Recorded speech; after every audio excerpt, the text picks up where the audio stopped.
Well, a very good evening from the Meath Prefecture for round 3 of the Sim Racing Collective GT3 Super Sprint Season 2. It's the penultimate round on the calendar. And you join us live here at the virtual recreation of the Suzuka International Racing Course, first opened back in 1962. 5.8 kilometres, 18 turns, and is the only FIA Grade 1 listed figure of 8 track, alongside Fiorano, who was Grade 1 up until this year, was demoted to Grade 2. And you join myself, Alex Goldschmidt, and a very good evening to my partner in crime. Glad to be back alongside you for the first time in a while, Mr. Paul Glover. Good evening, Paul. Good evening, Alex. Good evening, everybody. Hope everybody's ready for a great race around Suzuka. And as I was saying before the broadcast, one of my favourite tracks to chuck a car around, and I'm hoping it's a great racing this evening. Yeah, so we are 30 seconds away from getting underway with what will be a full rolling lap of this 5.807 kilometre, 18 turn circuit. Of course, the final trip on the calendar will be next week on May the 2nd at the Circuit de Barcelona Catalunya for round 4, which will decide our Season 2 Super Sprint champion. And what's more, the top 10 in the standings have been inverted. So effectively, where you stand in the championship standings is where you will start. But of course, we have a whole host of manufacturers: BMW, Ferrari, Aston Martin, and a sole lonely Porsche in this grid. So let's give you a rundown of the starting order. It's going to be Mav Gardner in the 805 BMW. We'll be joined by Michael Glanowski from Poland in the number 73 Ferrari. Paul Sims in the 42 Ferrari will be joined by the number 27 Aston Martin of Christian Rocci, with Antonio Cereri in the number 10, being joined by the 58, and I'm going to try and get this name right, which is Giuseppe Capitonis Senselli, who ran at the top 6. Bartek Sobolski and Craig Foreman in the 19 and the 49, respectively, round out row 4. Dom Egner in the number 2 Porsche, joined on row 5 by James Wright in the number 11 Ferrari, and rounding out the 13 strong grid. Kasper Smiatana, Patrick Sidney, and Marcus Miller. Of course, Paul, you said that this is one of your favourite tracks. It is one of my favourite tracks. A lot of sideways lateral momentum changes here at Suzuka, but of course some great racing action provided through GT3, especially when this particular circuit is part of the GT World Challenge Asia, powered by AWS. Also makes part of the Japan Cup as part of a secondary championship within the championship, Super GT and Super Formula. But it really does provide some great level racing. Yeah, it does, and it's quite a narrow track though. So sometimes it's not necessarily about you making a move. It's sometimes trying to capitalise on a mistake, as we see the cars coming through the second Degner there, and you know that's a point where it's very easy as you come under the bridge there by the figure of 8 to run wide on the curb, and that's the thing. It's more of a traditional circuit here, isn't it? There's a bit of, not much of a runoff. There might be some sand that kind of hinder your acceleration, and as we're watching Mav Gardner at the moment, they come out that they're going to come towards the spoon curve, and the exit there is key because you're headed up to 130R all the way up that straight, and if you don't get that right, that exit, you're losing momentum. You're potentially susceptible. And that's not to say that you're necessarily going to go side by side through 130R, because we know what kind of corner that it is. But when you get to the chicane at the end, the final chicane, then you might have an opportunity to make a move, though it will be tight. So some of it will be a little bit of persistence, and it's trying to keep it clean. And if you keep it clean whilst having decent pace, you might gain a few positions. So the format is a 40-minute sprint race, mandatory pit stop. The pit stop window will open with 10 minutes completed and close with 10 minutes to go. Mandatory fixed refueling time of 25 seconds, and there is no required tyre change. Of course, this circuit very abrasive on the tyres, as it will be the case of going through into 130R. Will anyone try and do it? Alonso versus Schumacher back in the early 2000s in Formula 1? Well, that remains to be seen, as Mav Gardner and Michal Glanowski line up on the front row of the grid as they head through the infamous Casio Triangle, if anyone might remember in the late 80s when a certain Ayrton Senna and Alain Prost came together whilst battling away as teammates for the World Championship that year. But we are under starters' orders. Track temperature 31 degrees Celsius, sunny and clear skies up above here at the Suzuka International Racecourse for round 3. The Sim Racing Collective GT3 Super Sprint Season number 2. So they come out of last corner at turn number 18, and once they're given the green light, we will be underway here in the Mie Prefecture of Japan.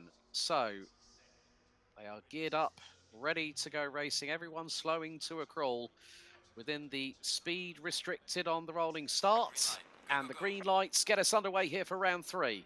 It's the run down to first corner. Gardner leading ahead of Glanowski at the moment. He's trying to go around the outside early doors. It's not one of the things you want to try and do on the first lap of a 40-minute race here, as it's Sims and Rocci side by side as they head into Snake for the first time. but Gardner's got a very, very early lead. Rocci and Ceretti are side by side, and Capitani Senselli also trying to get into the mix on that one. And they are all part of the same squad. But early doors here, Paul. Good start by Mav Gardner in the 805 BMW. Yes, indeed, and also the car number 14, Sydney, now up into P9, and Wright just close behind has also made some good moves at the start further back. A couple of bits of dirt have come up, but generally it's been relatively clean, and it's good to see that cars are able to go side by side and giving each other enough room and respect. So they head into the hairpin, also has been coined as Kobayashi Corner. If you might remember Kumiyu Kobayashi. Oh, right, one of the cars has gone off track. That's one of the Aston Martins, and that's Craig Foreman in the number 49, who's dropped down to 12th position ahead of Marcus Miller in the number 44. Mav Gardner has an early lead as they come through out of Spoon Curve and go down the backstretch on this very long run down into 130. They're going to be pushing north of 235 kilometers an hour plus heading in, but Glanovsky right in the wheel tracks of Gardner going into 130R.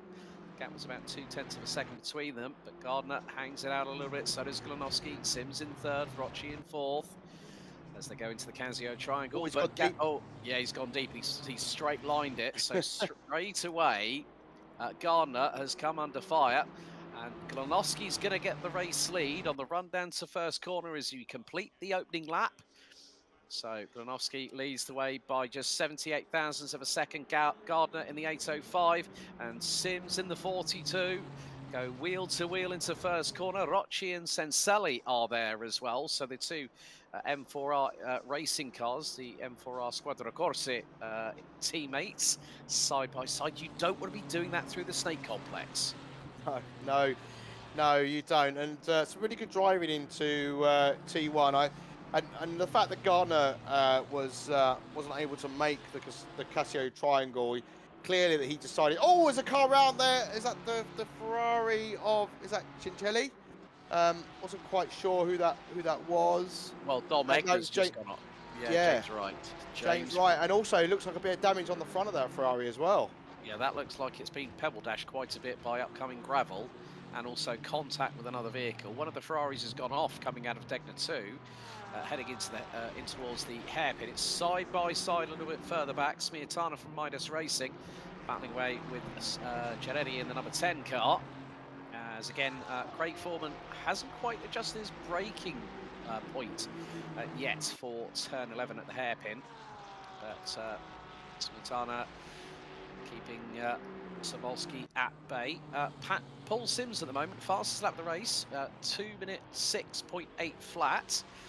Smiatana, Ceretti and Wright battle it out over 9th, 10th and 11th as they come through out of Spoon Curve for the second lap of this race. We're 6.25 minutes away from the pit stop window opening. Yeah. What have you seen, Paul?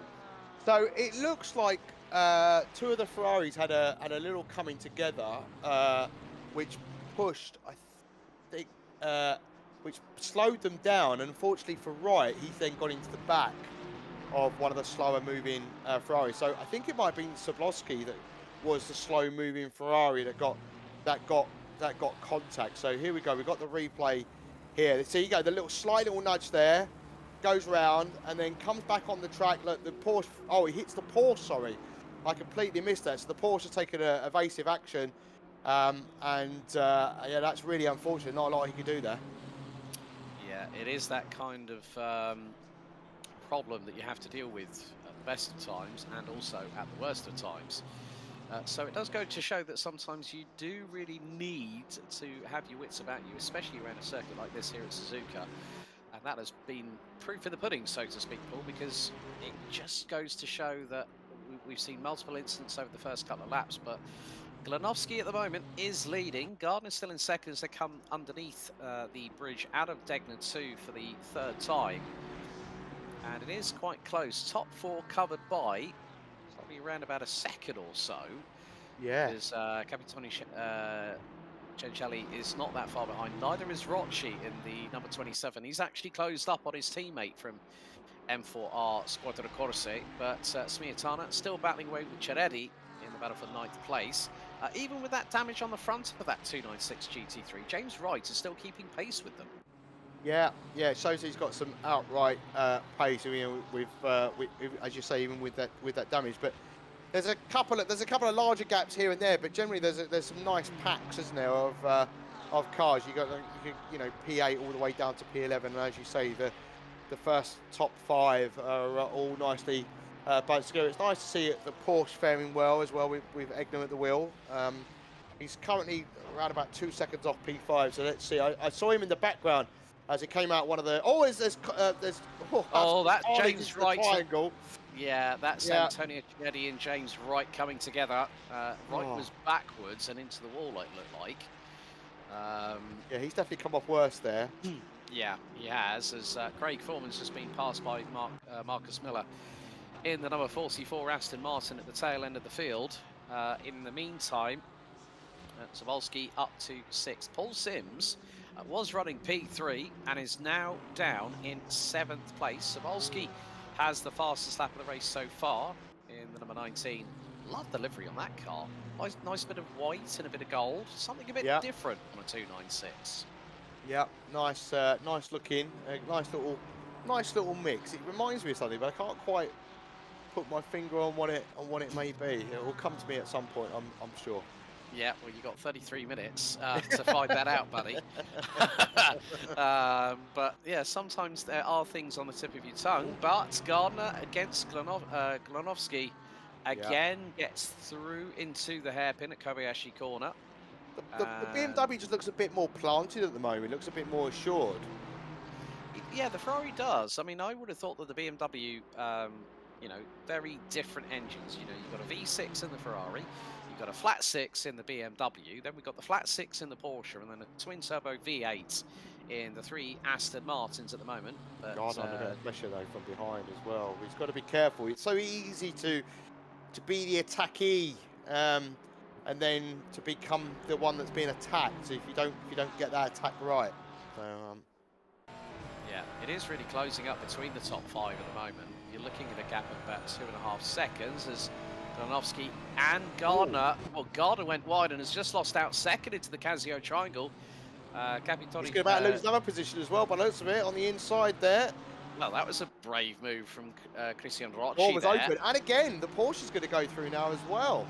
Dom Egner in the Grello without the teeth marks on it. Porsche makes an aggressive switch to try and make a move back on the Porsche on the inside. There's not a lot of room there, and there's contact. Twice. Yeah, I feel like the Porsche didn't really give him the room that I felt like he was entitled to there. But that's my opinion. Because the thing is that it's a tight track, and to make as we've always known when we do commentary, Alex, it's very important that you've got to have two to tango. Or actually, different perspective there. I've actually changed my opinion. He wasn't really alongside there, was he? No. From the other camera angle, he looked more alongside him at that point. But shows you, doesn't it? Perspective kind of changed. Well, from that other secondary camera shot, big thank you to Kieran Sharp pressing the buttons for the broadcast direction here tonight.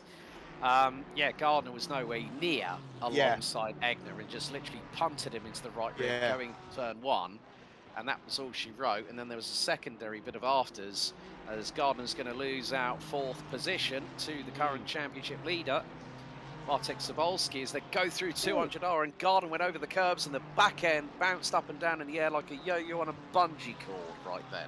That is the one thing about this track, isn't it, Alex? There's these little bumps, like as you come out of the Casio triangle, there's a bump there. As you try and get power down and onto the start-finish straight, as we can see a battle behind, also with apologies, Egner and Sydney. You know, it's about learning. It's about knowing where those bumps are and trying to avoid them, or taking certain action to get better traction, like potentially going up into 2nd gear a little bit earlier and things like that as they now go into the Casio triangle. And you can see like some of the cars are able to really ride the curbs, and the Porsche there got really unsettled, but has managed to get power down rather nicely, and he's in the slipstream. That's one of the good things about the Porsche 911 is the fact that you've got that rear-engined rear axle driven flat six boxer variation, which has been a tried and tested method. And as they say, if it ain't broke, don't fix it. It's a bit like BMW with the flat sixes up front. Mm. You know, they both work really, really well. So Dom Egner trying to close on Patrick Sidney in the number 14 Ferrari. Mav Gardner still trying to do his level best to keep Sidney at bay, but that is the battle for P5 and P6. It's getting a bit closer between second and third at the moment, between the 27 Aston Martin of Rocci and Senselli in the 58 Ferrari, the two teammates.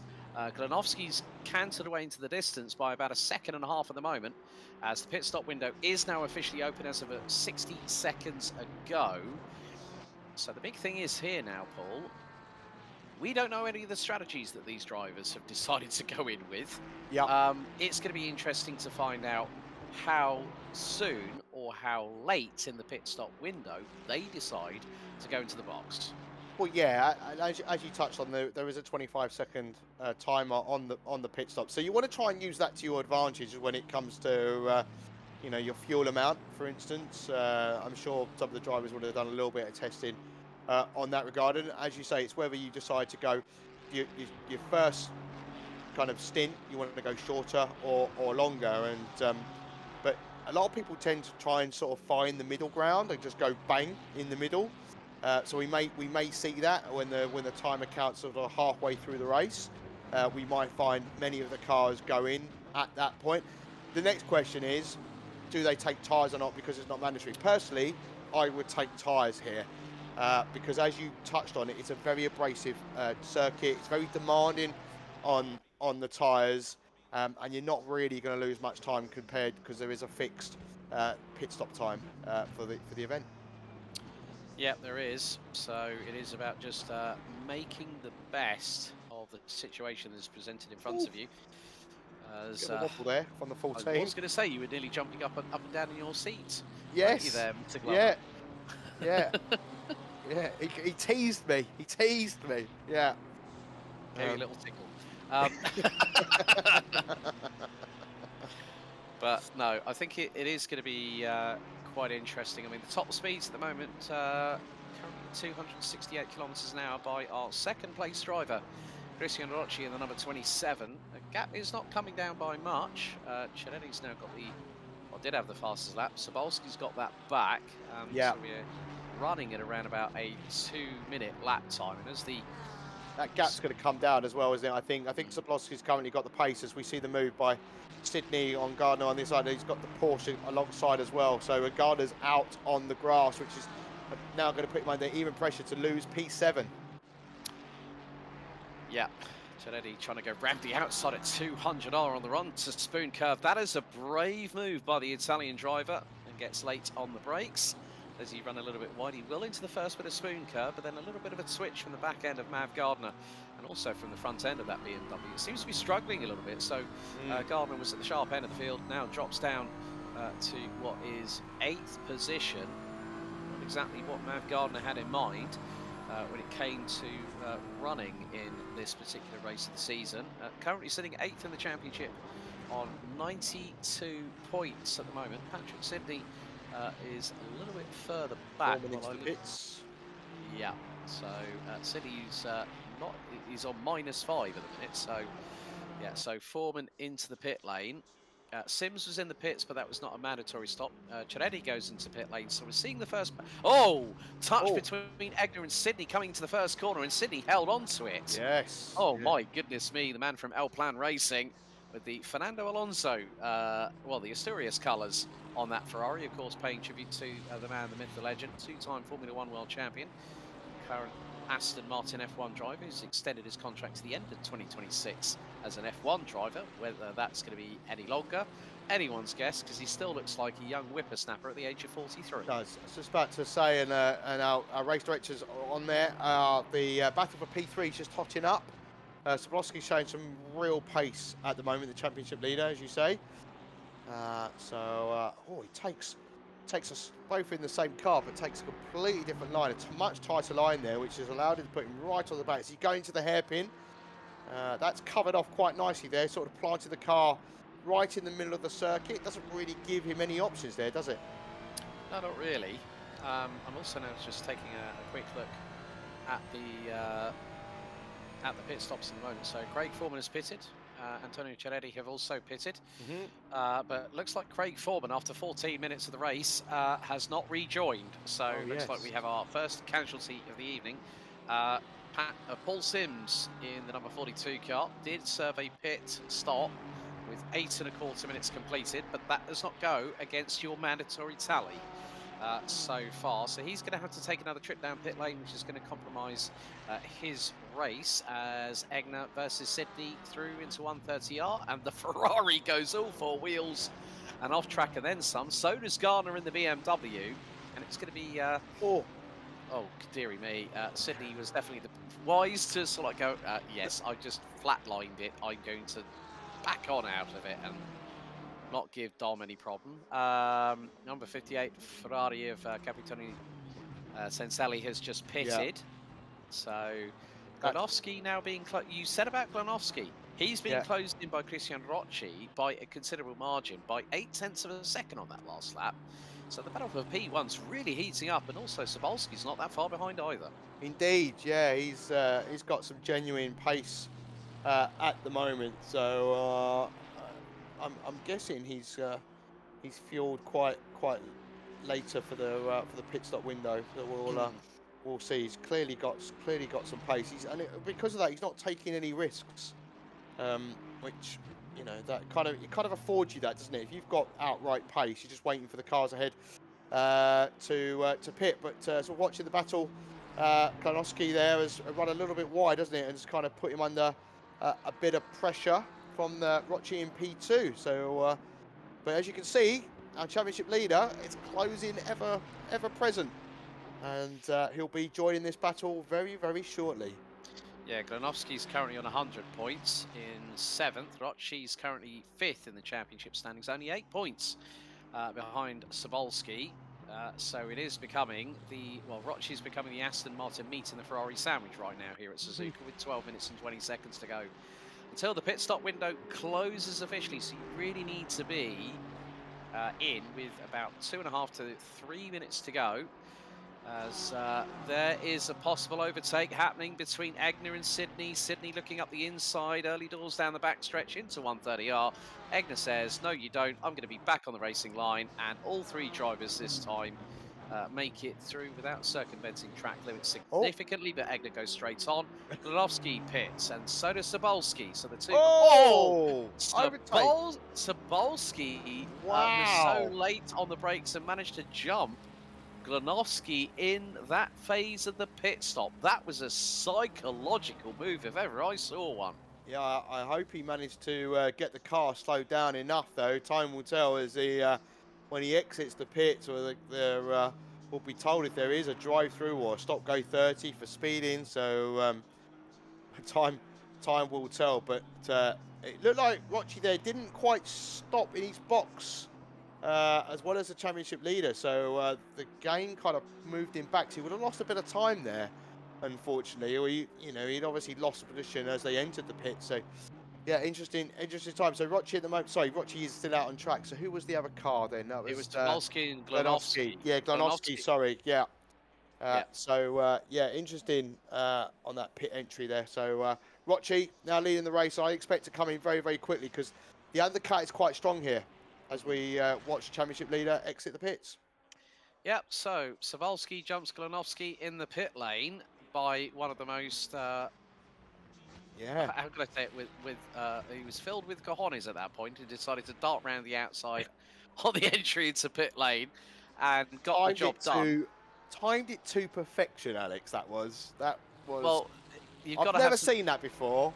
Neither have I. Yeah. He had some stones to do that significantly, but had the presence of mind, thought, there's enough room for another Ferrari 296 GT3, and threaded the eye of the needle, got the job done, dropped down off of the air jacks a couple of seconds before Glanowski, who is going to probably who is a little bit further behind at the moment, to the tune of about, waiting for the sector times, well, he's lost about 4 seconds. Race leader into the pits. So Rocci coming into pit lane. then it's going to be a case of seeing when Sydney, Gardner, Wright, and Sims, who all still have to circumnavigate a pit stop with 9.5 minutes to go. Well, they've gone past, so Sydney and Gardner have carried on. So we're looking at we're doing 2-minute 2:01 laps at the moment. So, you know, as long as they've got that time on the board when they go across the finish line, they'll be able to get in and clear the mandatory pit stop. It's always a bit of a risk to push that to the limit because you never know, you could make a mistake and spin, and you lose that time that you've got, that cushion. So I don't know about you, Alex, but are you a risk taker? What would you do? I think probably if it's a 20-minute pit window, the best thing to do is if you are fueled longer, go until it hits 5 minutes. Yeah. You know, you don't want to leave it any later than that. If you're leaving it to 2.5 to 3 minutes to go, if you have a drive-through, if you have a stop go 30, if you have an issue when you rejoin, then you haven't got a way in which you can counteract it. So from that perspective, you have to use discretion as the better part of valor there, Paul. And with 8.5 minutes to go, we've still got Gardner's taken the lead, by the way. oh, so Something what's happened? I think there was an off. Patrick Sydney, yeah. Yeah. So I think Sydney had a moment. Well, he's just had another moment because he's just come through the first part of Spoon Curve and got a bit deep into the corner and used all of the AstroTurf around the outside of the curbing as Sydney's got to drive through too many track limits. Sydney has not yet served his drive-through penalty. That's 2 trips through the pit lane, and that is going to cause him even more drama. Possibly for even going for, let alone a top 3, maybe even a top 5 finish. So Sydney's got to serve that within 3 laps. So he's got to serve that quickly, and then he's got to come in the very next lap to serve that pit stop. So he's the first one to come across basically because of the Suzuka track limits. Yes, yeah. So just looking at the replay, he went through the S curves, and then as on the kind of the approach to Dunlop curve, which is very easy to do. I think he's probably put power down a little bit too early, and he's run wide and he's turned his car into a lawnmower. Oh, he kept it out of the wall, but that's where the position was lost. Okay, so Gardner and Sydney are in the pits. Now, Sydney could do one of 2 things. Serve the drive-through as James Wright battling away with Dom Egner. Look at the front of that Ferrari. Yeah. He's just gone off at Spoon, rejoined alongside Egner, and there's a bit of afters as well for good measure. Oh, dearie me. And they've got Smiatana closing in on their 6 very, very quickly. Paul Sims yet to serve his pit stop, and he's got 6 3/4 minutes to do so. So Sydney has served the drive-through, has got the race lead, and now will have to do the mandatory pit stop. I would say next time round. He can't chance it now. No. So Gardner's in 3rd, Rocci in 2nd. Sapolsky! Oh, into the side of Senselli at turn 1. The points leader causes himself and Senselli a big, big problem. Senselli's not going to like that one. I'm sure there's going to be a lot of explanation in Italian in the Discord chat post-race, and also a very heated protest after that incident through Sapolsky's manoeuvre up the inside. But there is Antonio Seredi just behind in the number 10 car. So Senselli is going to drop quite a way back after that. And Sapolsky currently P3, whether that is going to stand at the end of this race. Still 5 3/4 minutes to go until the pit stop window closes, and then we'll have 10 minutes of flat-out GT3 racing around Suzuka here at round 3 of the GT3 Super Sprint Season number 2 here on the Sim Racing Collective. You're watching either on the TSRC YouTube channel or also on the JP Broadcasting Network as well whilst you're at it. So if you haven't subscribed or liked and shared and also hit the notification bell on both channels, please feel free to do so. It's one simple click for you, but it's one click that is very, very important to both parties. 5 minutes to go here, and Patrick Sydney is really eking out this as much as humanly possible. Yeah, he's struggling as well. He's just made contact with the wall into 130R. He's been struggling throughout this lap. Just a lack of grip for Sydney. He's just had a really big moment, Alex. and he's just coming into the Casillo triangle now, and I expect him to. He's struggling to keep the car straight by the looks of it. So yeah, quite a hefty impact, unfortunately for him. Cristiano Rocci now takes the race lead, so Sydney might not just get fuel in the car, but I think that could be the case that his race, being in the top 5, is out and done and dusted. He might opt to go with a new set of tyres on that Ferrari 296. There's Mav Gardner from MSL Racing, the 805. Needs more than new tyres. I think he needs. He's going to need a lot of gaffer tape. Yeah, it's going to require a lengthy pit stop, I'm afraid, for him. Yeah, that's a real shame for Patrick Sydney. We saw some great battles between him and Dom Egner a little bit earlier on in the race, but we are coming down to the final 4 minutes of this pit stop window. There's Mav Gardner being chased down by Michael Glanowski in the number 73 Ferrari. So Sims has gone to clear their mandatory pit stop now with just over 3.5 minutes on the pit window left. So that'll be everybody clearing their mandatory pit stop. Yeah, apart from Craig Foreman, who did his mandatory pit stop, whether he was... Oh, and Egner's got a drive through, another one that's succumbed to track limits. It gets to you and I both know when it gets to like the last half of a race. Yeah. You really do see mistakes happening. Yeah, you do, and it is one of those tracks. Like, you know, I touched on about running wide, but it really escaped me about the track limits. And I did a race in another league, the second to last round, and you know, it's good to say, I thought there was going to be contact there. Oh, that was close. I thought Wright was going to get tapped from behind, but yeah, it is one of those tracks where could really start to push and make those mistakes, but it's very easily avoidable if you just lift off, right? It's if you realise you've run wide. Sometimes it isn't easy when you're in the cockpit to understand you've run wide, but when you have, just lift off and you'll likely escape. And I'd rather not have to do a drive through, lose a position than having to do the whole trundle through with the pit limiter on through the pit lane and lose a bunch of time. So this battle's really heating up in front of us. I thought, like I say a moment ago, I thought they were going to come together. So down into T1 they go. Yeah. Wright versus Smiatana for 8th place. Egner has managed to come out in front of them. He's about 5.5 seconds up the road in 7th position. Well, hasn't yet served the drive through as Gardner round the outside. Was that going to be close on Cebulski? Nearly got the job done through Dunlop. Well, Mav Gardner, I think, did Cebulski go off? And have he made a mistake into T1. He had a spin. So I've just looked at it because I was like, how did Gardner get past, you know, the man that seems to have some genuine pace? So he into T1 all by himself, just spun it round, and Gardner then took that opportunity, and Cebulski's managed to get that position back.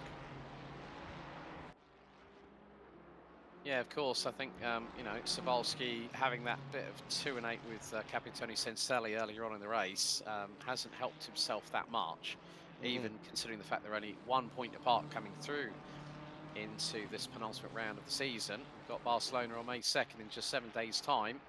But the pit stop window, the timer is counting down. Everyone has cleared their mandatory pit stops here at Suzuka. So now it is a run to the checkered.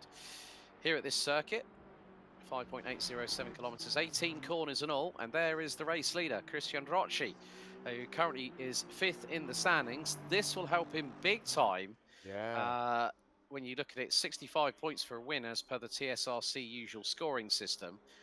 But the M4R Assetto Corsa is leading a 1-2. Antonio Seredi is not that far behind. He's about 4.4 seconds adrift. New fastest lap, I think looks to be Paul Sims has just come up purple. Even though Dom Egner has set a 1 minute 59.930 in the Porsche. So the Porsche really starting to stretch its legs, but Egner now serves his drive-through penalty after a couple of laps of being back out on track. Yeah, I'd imagine he probably didn't. That wasn't a valid lap, which is why it hasn't been given fastest lap. Hence why he's got a drive-through to complete from pushing track limits. Sobolski, though, showing some pace, and as you can see, he lost around about 7 seconds in the lap that he lost, because he did a 2:08.2 last time round. Mhm.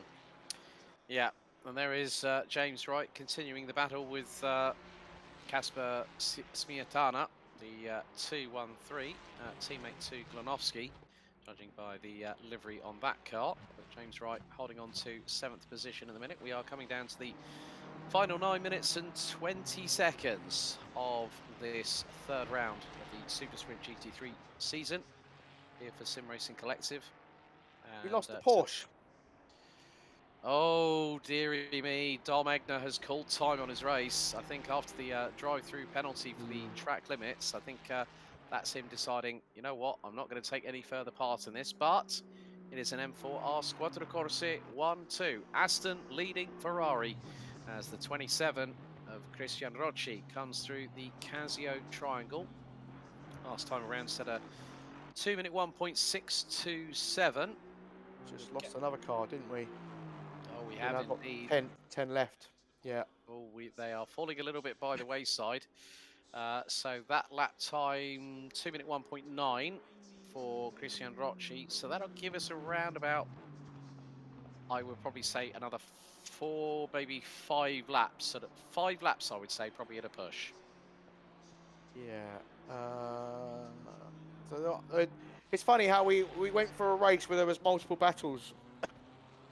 We're just left with the one at the moment between these two, battling for P7, giving us many entertainments. But you can just see like it is hard to. It's like I mean, T1 is a tricky corner for me, and I completely understand how spins happen because you're trying to push your luck when you're going into T1 because it's trying about carry as much speed as possible. And as you enter, and then you realise, oh, I carried a little bit too much speed, and you're going round and facing the other way. And luckily, there's a lot of runoff there, so you're generally not into the wall. But good to see, like you say, a 1-2 for the Italian team, and it's good to see the Aston Martin leading the way as well. I don't see that very often these days. No, it's the Aston Martin V8 Vantage twin turbo doesn't really get as much love as it used to, let's say 2-3 years ago, maybe even 4. So yeah, but Sobolski just trying to just bring the car home, has been involved in a couple of 2-8s this evening, but still holding on to that third place in the number 19. Napier Delac Ferrari 296 GT3.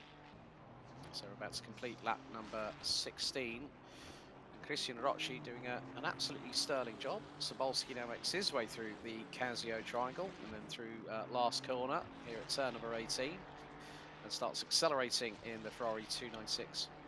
The car got a lot of love when it was announced as part of the Assetto Corsa Competizione DLC.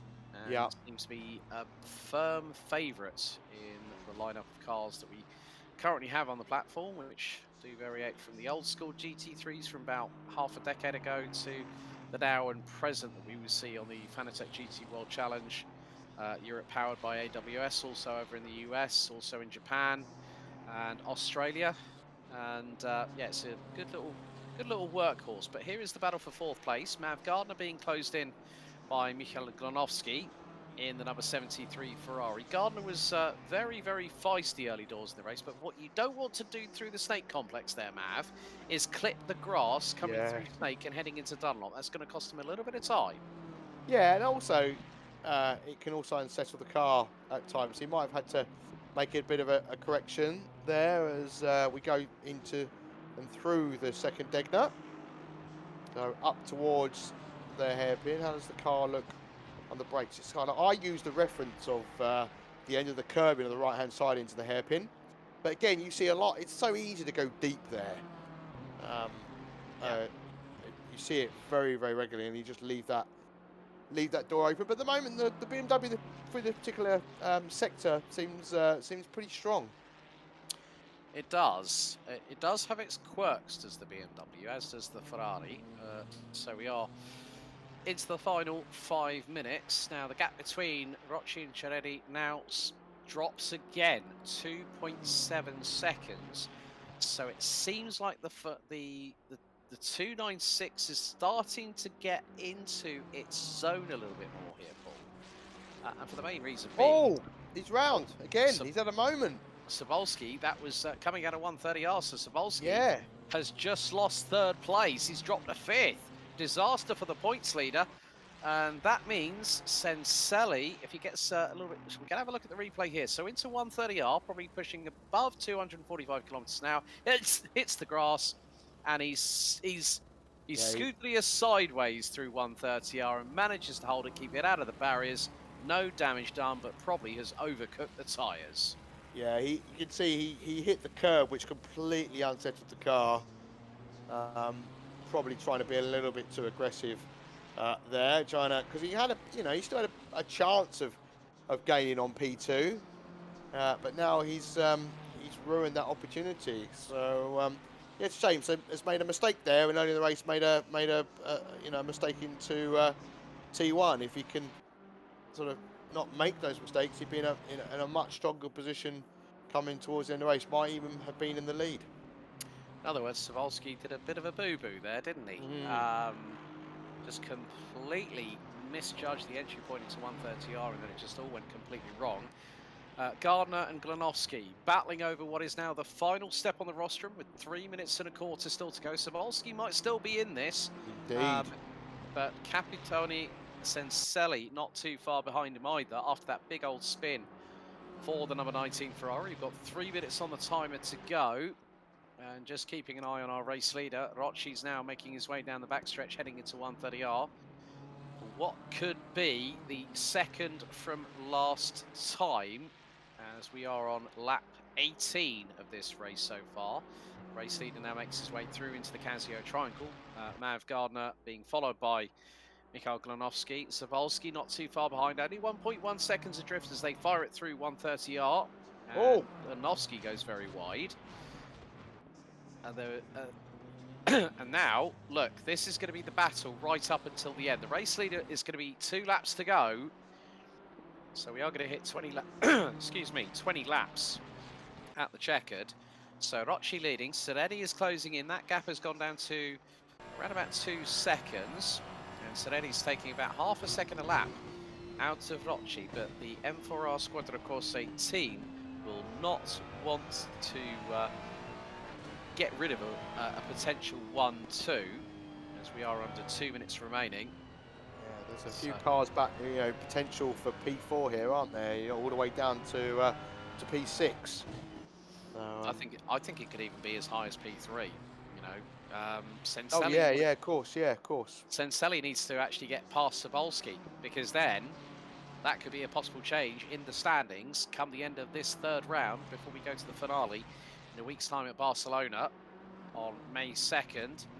Race leaders now coming through Kobayashi corner at turn number 11. Here's the battle for P3, so 3rd, 4th and 5th. Gardner, Glanovsky and Savolsky battling it away, covered by about 1.1 seconds.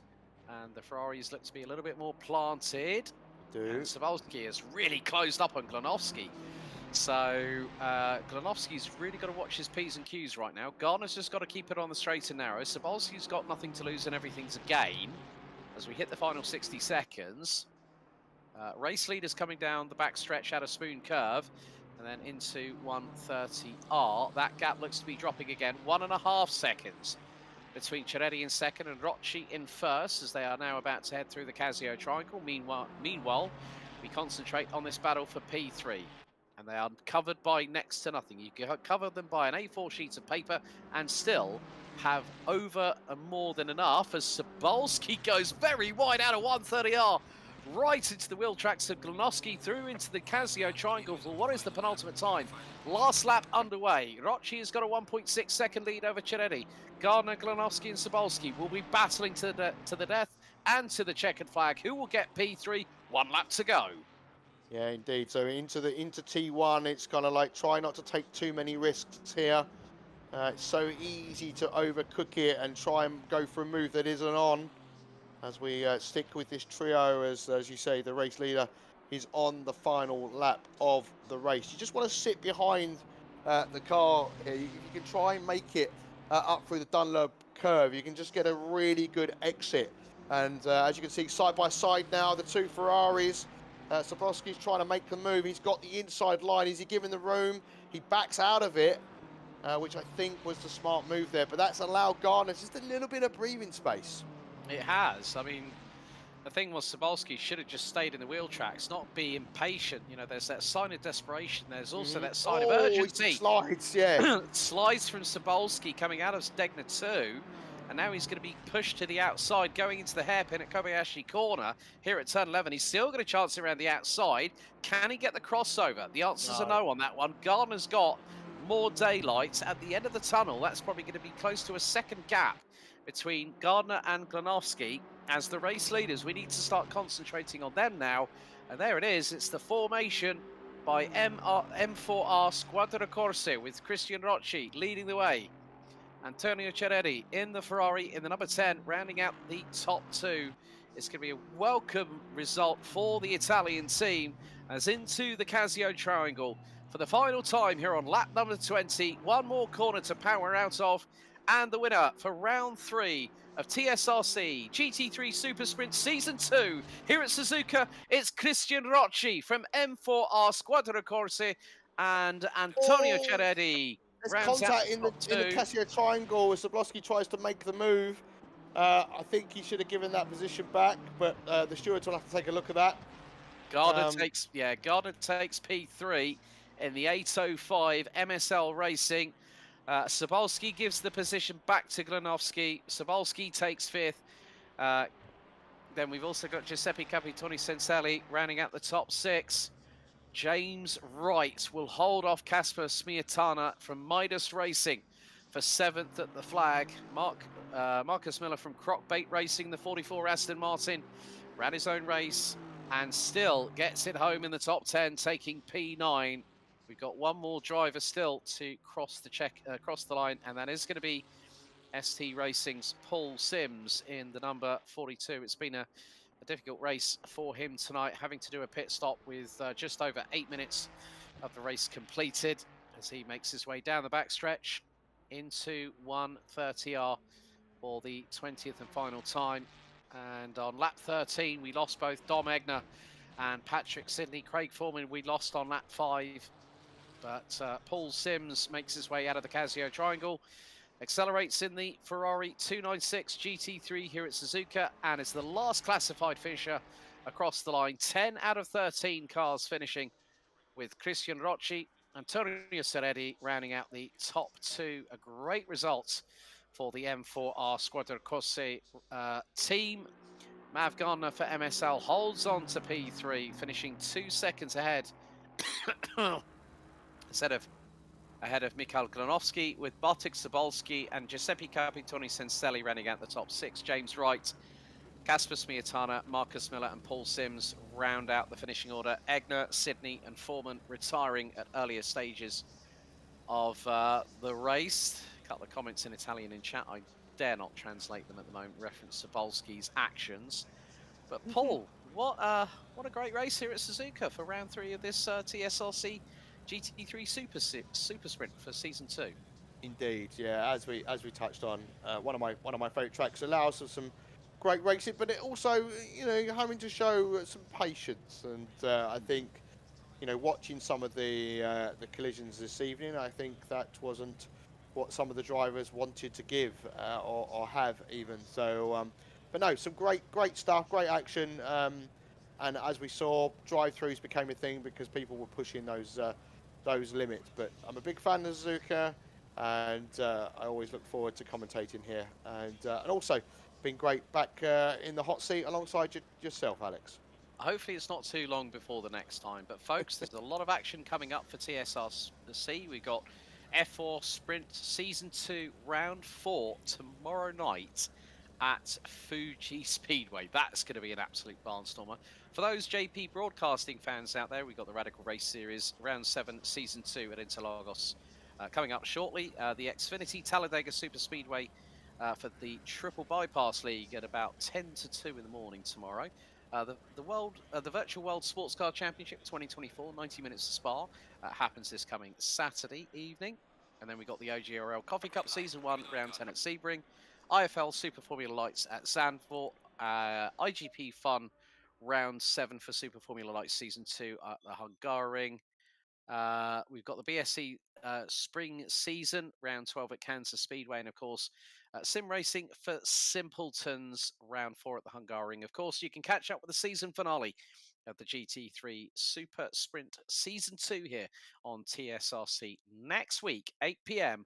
on May the 2nd at Barcelona. So, on behalf of Paul Glover, Kieran Sharp, who's been pressing the broadcasting direction buttons tonight, and myself, Alex Goldschmidt, thank you very much for joining us. So, race hard, race fair, and if in doubt, flat out. We'll see you next time. Good night.